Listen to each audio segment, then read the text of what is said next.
Welcome to the Sales Lead Dog Podcast, hosted by CRM technology and sales process expert Christopher Smith, talking with sales leaders that have separated themselves from the rest of the pack. Listen to find out how the best of the best achieve success with their team and CRM technology. And remember, unless you are the lead dog, the view never changes.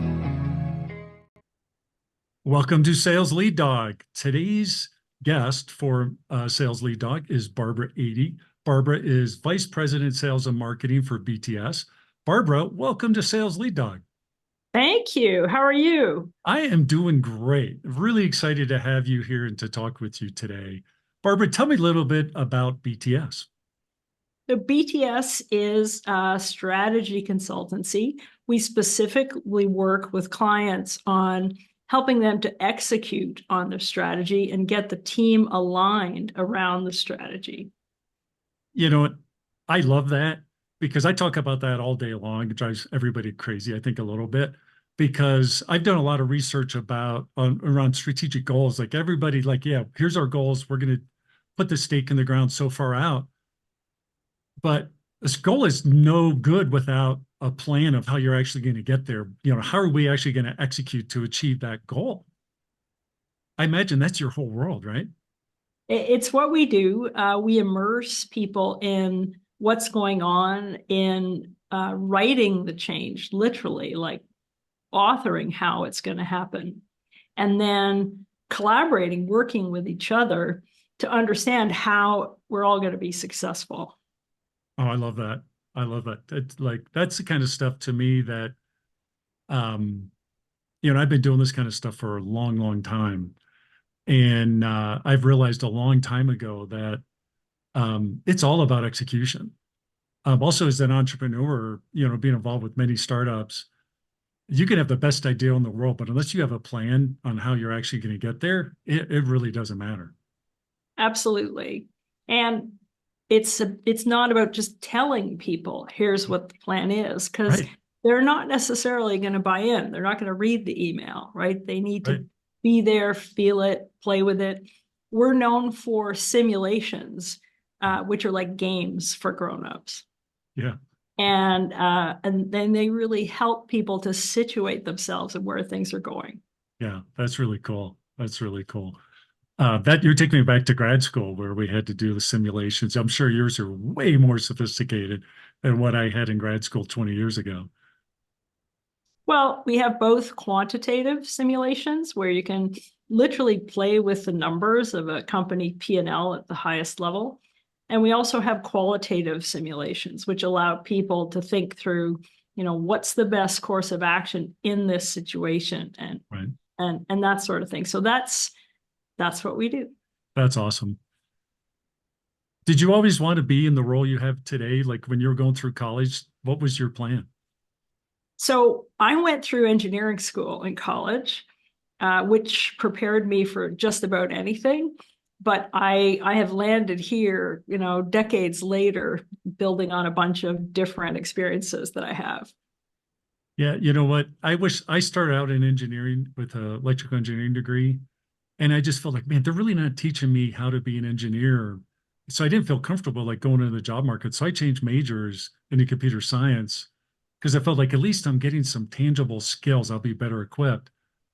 Now, many decades since past, what you said is so true. You come out with an engineering degree, you're going to be so well equipped to do just about any role because of just you come with so many different skills, And the methodology that I use for looking at problems, I literally use that every day.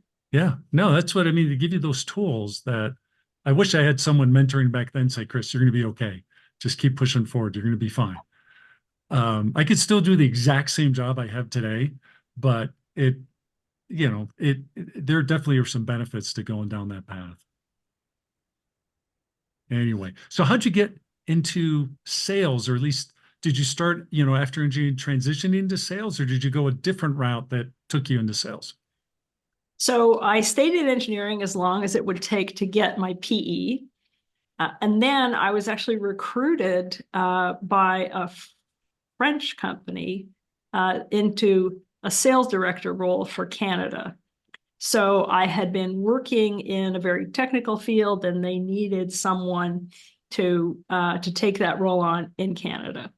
So you've got the technical side, but how did they know you could do the sales side? They just decided that I could, like based on the interview. And it was primarily working with one customer, and I had been working with that customer like all the way along. So that was really more of what they were looking for. Right. How did you build, given that scenario, how did you go about building your skills in sales then? It was because I had this role to cover the whole country and the whole functions. I actually spent a lot of time in business development, but the majority of my time was in customer service for this particular customer. I think that's a great skill to develop in sales, to have that customer mindset, that customer focus. Long term, my belief is that's really going to help you achieve success in sales, correct? I agree. And I learned a lot about how to communicate in the right voice with the different functions in this particular customer. So we jumped right into the podcast. Normally, I like to ask people, what are the three things that have really driven and contributed to your success? Would what you just said about communication with a customer, would that be one of your three, or would you pick a different three? I would say tuning in and understanding what the customer is looking for, that's important at any level. I think in sales, you really need to have a thick skin, like armadillo hide, because you're gonna be not successful more than you're successful. Oh, yeah. And so you have to have that ability to just not let it get to you. Yeah. I think as a sales leader, it's really important to walk the talk. People in my team look at me, they see what I'm doing, they hear what I'm saying. And so it's really important to keep everybody engaged. Right. They want to see someone genuine. Yeah, I believe that. I mean, these days, I'm sure most people are like me. Like you can spot a fake. Like, dude, you're only talking to me because it's benefiting you. You're not really here to help me. There's a big piece of that authenticity and genuine engagement, not just with my team, but also obviously with the customer as well. Yeah. Oh yeah. Yeah. Very much so. How'd you transition? Yeah, I mean, you started right out in sales leadership. Was that hard for you, or was that a relatively easy transition for you? So if I tell you the story of my career, I'll say, how did you start doing that? I mean, I really, I'm lucky that I am curious. I love learning and very comfortable with, not understanding what I'm doing just yet. You know what? Someone asked me, can't remember how this came up, but they was like, weren't you ever afraid like doing this? And I'm like, well, yeah, I mean, there's always a little bit of fear, but I'm never going to let what I don't know stop me from doing what I need to do. I'll learn, I'll figure it out. And I think that to really push forward and develop and to make things happen, you have to have that mentality. Absolutely. I mean, you also have to be able to work through significant people changes. When senior leaders leave your team, like that leaves a big dent, but you have to be able to say, okay, how are we going to go forward? How do we move these accounts to others? And so, I guess it comes back to my really practical approach to things. Just breaking it down, right? Let's just start at the beginning and work through this, right? Absolutely. Yeah, I love that. So you've had a lot of success. Has it all been in sales, or you've been doing different roles? throughout your career? So I told you about my first sales role. Yep. I then went into regulatory affairs, then back into sales, then into consulting, then into product management, then back into sales. So I mean, I've been going around the different functions that are customer facing. There's no clear theme here. Well, you keep weaving back to sales periodically. Um, Looking back, was that a good path for you? Is that a path you would recommend other people taking, a similar journey?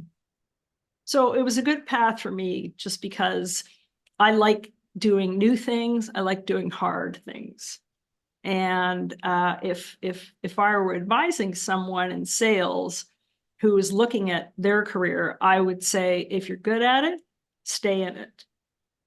Because although I've learned so much that makes me really effective in my current role, I think there is, from the point of view of someone looking at my resume, they're like, well, she hasn't been a sales leader for the last 15 years. And that's true.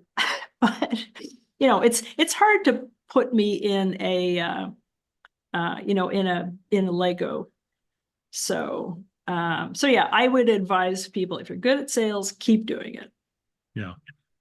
I think it is beneficial to be exposed to different areas of a large organization, especially if your path is you want to get to maybe beyond sales into like a really senior leadership role. But if you really, like you said, if you're really good at it and you have a passion around it, it probably does make a lot of sense to just continue that journey. You can Yeah. pick up knowledge on the other areas without necessarily leaving that role. But that's where really, I think building alliances or really unifying teams is a good way to get exposed and gain some of that knowledge. There's a person in my circle who was in product management and absolutely killing it. And in her company, she needed to get a quota carrying role under her belt. So she's doing it now. She's still killing it, Yeah. but it's very different. And particularly, she's managing just one customer, as I was before. Yeah. Yeah.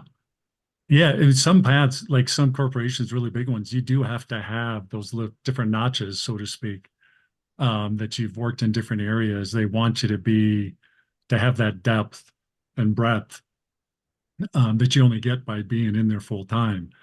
But I imagine you pretty have to make sure you're truly cut out for that because there's a lot of risk going into these roles where, like, look, I've never done this before. It's true. On the other hand, that's my brand, right? Right? I'm often asked to come and solve this hard problem. Yeah. And it might be inside of a company or it might be in a new company, but that's it's my particular skill for what it's worth. Oh yeah. That's why I'm a consultant and why I've been for the majority of my career. I love coming into new clients and solving their biggest problems. I love that.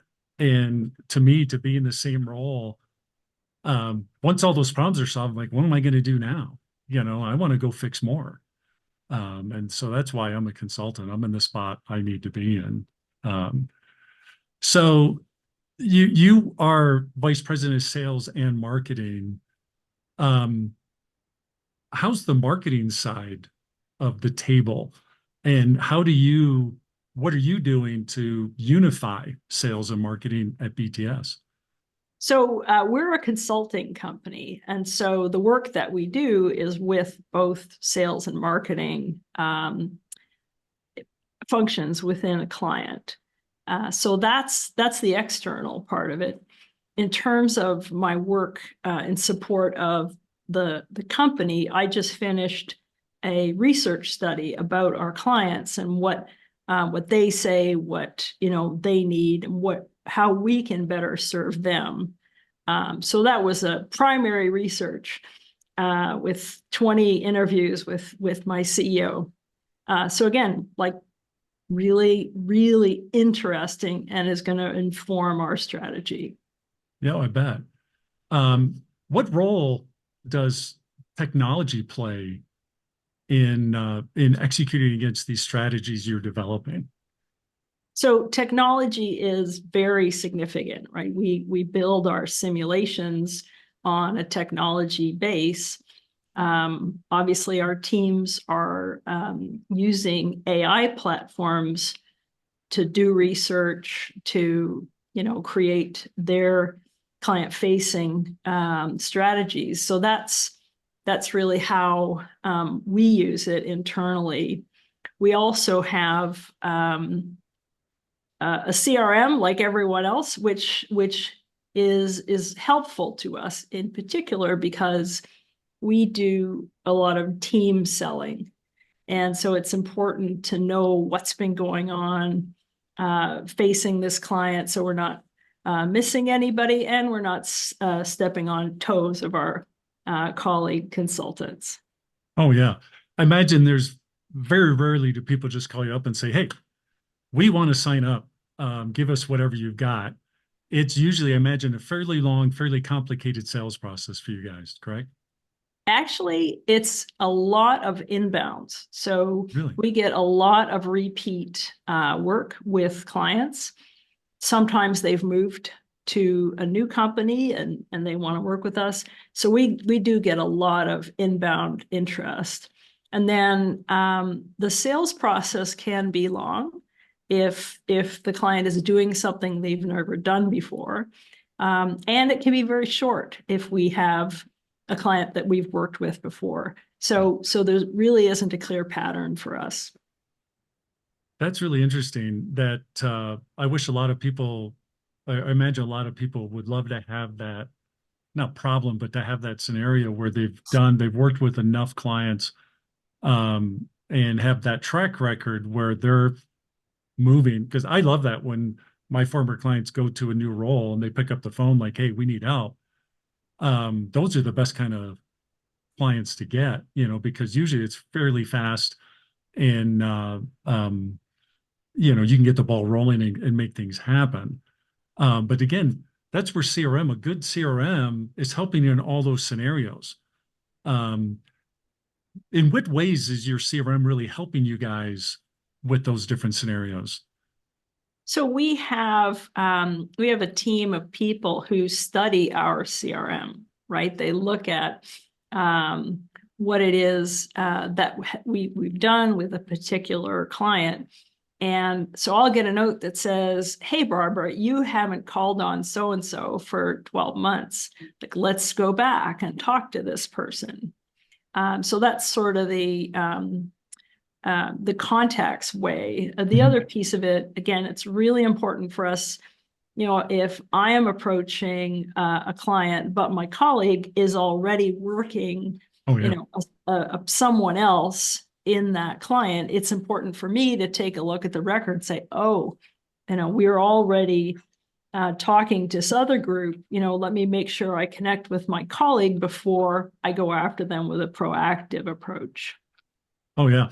I've had many clients, when we talk to them, like, what are your pain points? What are your struggles right now when it comes to just your sales process? And oftentimes it's the left hand doesn't know what the right hand is doing.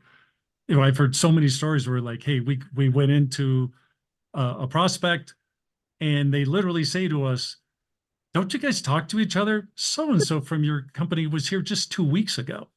And they're like, Chris, it is so embarrassing and it's like, that happens to us all the time. And that's where if you have CRM set up the right way, that should not be happening. And you have to have an approach that everyone's going to update it. Yeah. The technology is only as good as the data that's shared. Yeah. So I imagine not everything is perfect in your world of CRM. What are some of the struggles that you guys are facing with your CRM? So I'll share an example from a prior employer. Oh, great. If that's okay. Oh, yeah, of course. So this is a funny, not funny story. So at this company, the CEO would cruise through Salesforce on the weekend. And if anyone lost a deal, this person would go, grill them, which it was, I mean, it's not the right behavior, particularly because this was a computer hardware company where you need to have a forecast far in advance in order to make sure that you're ordering the expensive components that you need. Right. And if you don't do that, your customer service is going to be terrible. Your lead times are going to be terrible. Yeah. Anyway, so I thought at the time, like, wow, that's not what I learned. I learned that if you're not losing 2 out of 3, you're not trying hard enough. That's right. And what we need to do as leaders is conduct a postmortem and say, could we have done differently with the way we're approaching service or pricing or whatever? There's 19 different levers available, but it's important to learn from losses, not to chastise people. Oh, yeah. So, no, I'm sorry. Go ahead. no, I mean, so what this meant was that the account managers would only enter their deals when they're almost closed. I could just see it. That's where I'm like, that's exactly what happens when you beat people down for losing deals. Great.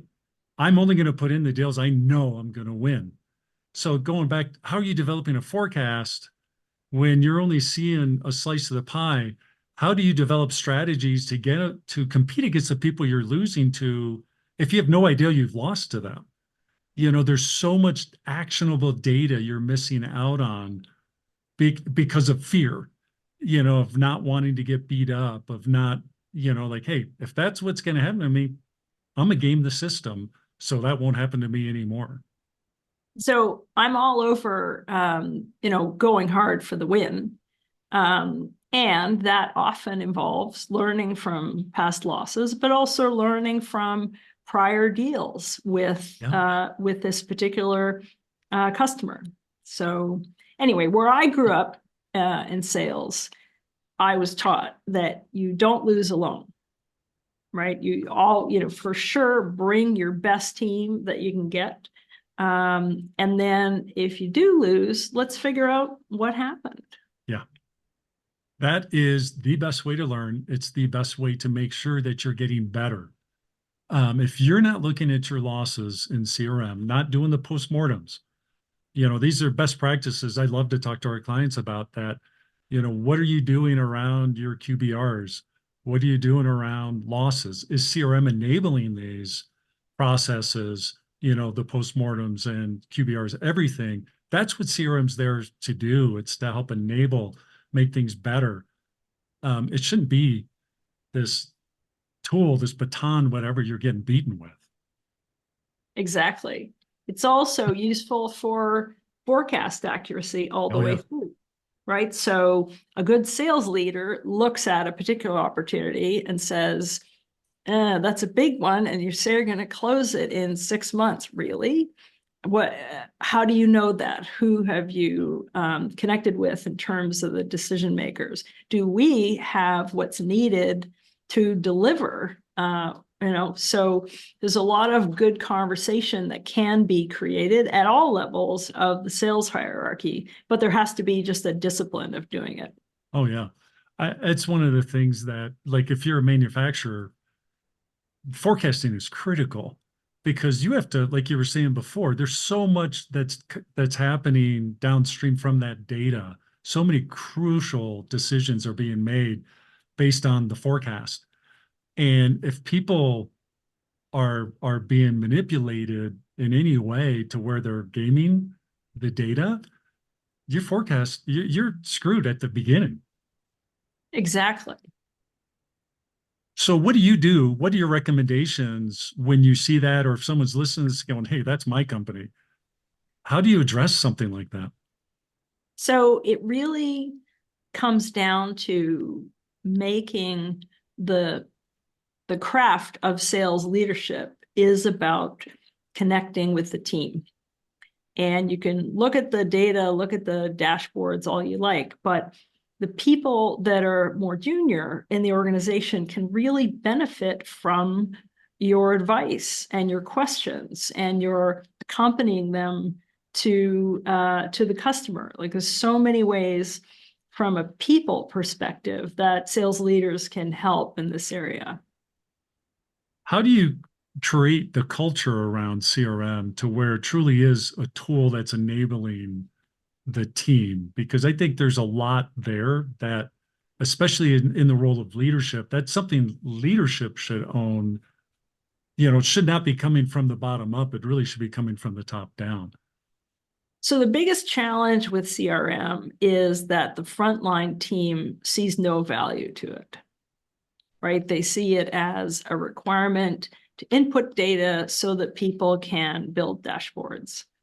And so that's actually a really hard problem from a behavioral perspective, because it's those frontline teams that have the data that we all need to share. Right. So I think,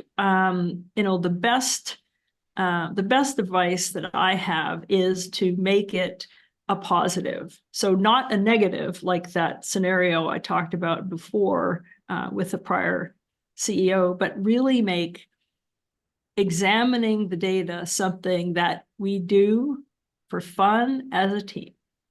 Yeah. But is it really fun to be looking at the dashboards and drilling into that data, or how do you make it fun? Well, the fun part is to hang out, with your region leader and the team that is being, responsible for the pipeline. And we actually, when we do that, it's, yes, we're looking at data, but it's also about, exchanging offers like, hey, could you come with me and talk about this new area that we're in? Or, oh, I know that person, and she and I are in Pilates together. Let's go grab her for lunch, right? So Right. it's about creating the connections across the team and up and down. The data helps, but it's not going to get you there unless you're having conversations about it. Right. Right. So one of the big things that I'm seeing, one of the trends I'm seeing in the world of CRM, for years, decades, it's always been about customer 360. We have a 360-degree view of our customers. 99% of the time, it's baloney. You have maybe a 10 to 20% view of the customer, and the rest is tribal knowledge or wishful thinking. It's really not in your CRM. But one of the trends I'm seeing is, you go into a lot of companies, they're like, we have a lot of data on our customers. The problem is it's not useful. It's not actionable. It's not structured in any way that's truly helping drive revenue. And so I'm starting to see developments in the industry where beginning to leverage AI and other data tools to make that data actionable. So like you mentioned earlier, that you're getting triggered to say, hey, you haven't talked to this person in a year. The technology is developing to where it's going beyond even that, where it's allowing you to come up with strategies that, let's go and test this strategy and see if we truly can execute against it, and learn, fail fast, adjust, and keep testing.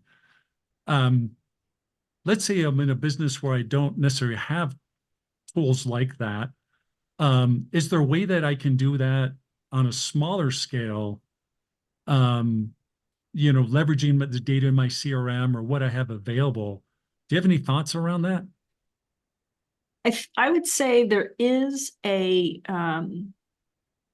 there's a limit to how you can just do this on your own and with your team. Right. So you reach a point where dashboards are super helpful. I think too, though, that there's a need for the team to do some account planning. And again, like, sounds boring, But I recently saw an AI startup that supports that. I've seen an AI startup that supports RFP process so that you don't have to grind through that. So there are lots of AI-based tools that are specifically helpful in the sales space. Oh yeah, I think we're at the dawn of a new era in truly enabling the sales team through technology. I think it started with CRM.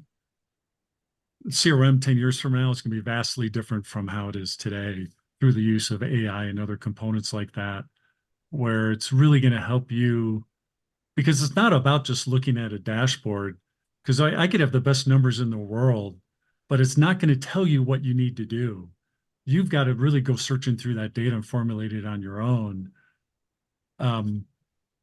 Having those tools, like you're saying, that really are stripping away the grunt work and allow me to focus on what I do, which is adding value of making those human connections, the things that I don't care how much AI you have, you still have to talk to people, you still have to build relationships, and you still have to sell. So I can focus on that, right? So there's the other sort of hidden gem that we have at BTS is our CIO. So he's looking at all these different ways that we're going to be slicing and dicing data across the value chain and then adding different elements to it, also in the way we're working with our clients. So he's really helpful in that space. And again, it's not about the technology, it's about really understanding what are the processes that we're seeking to engage. Yes. Oh man, he sounds great. Because it's not about the tools. It is the processes. That's what really matters, because you have to execute. You can have the best tools in the world, but if you don't have the processes wrapped around it to actually execute, it's not going to matter. Well, and also you have all of these different views of the data that are being built. And so, where is the source of truth? How are we making sure we're covering all of our regulatory requirements and working with our clients? So there's lots of cross-disciplinary piece to this that he's been really helpful with. Oh, no, that's awesome. Again, it comes back to leadership, having that alignment with leadership to really not only formulate that strategy, but to really execute against that strategy. Indeed. What other struggles have you had with CRM in the past?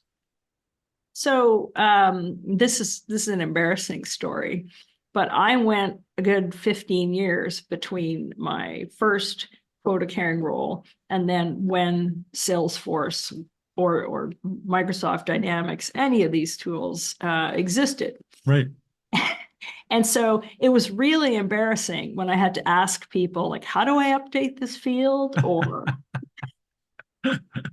and truly, because I was born, before any of this was needed. We did our forecasting on spreadsheets. Yeah. And so it was obviously everything is a learning experience, but I was much more accustomed to the hierarchy of forecast calls. We had this one and this one and this one, all the way up to the chief revenue officer. And it was all based on gut feel. Is this right? Right. So. Yeah, it's a tough way to forecast when it's all gut feel.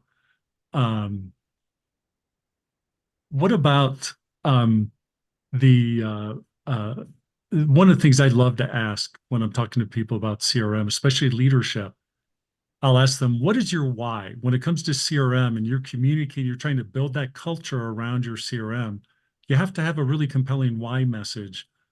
What's your why message for your team when it comes to CRM? So we recently had the opportunity to coach a CRO on what to say at their sales kickoff on exactly this topic. And the big thing that this person was worried about was forecast accuracy. Right.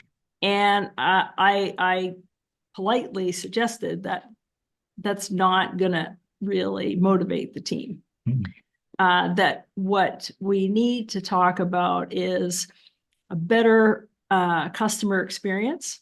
So if we have our data in a row, that's going to help a lot. Yeah. And it's also important. I told the story before about how we communicate, how we collaborate together. That's the same message that that we suggested this as CRO share, because again, it's no one in the front line cares about data. No. They're the producer of data. It takes time out of their day, and it doesn't help their job if it's done well. So you really have to explain the why, as you said. Yeah, no, I agree. And I always like to tell people, like, look, the whys can't just be about the company. In fact, it probably shouldn't be about the company. I mean, there could be a little bit there, but that should not be the focus. Maybe 10%.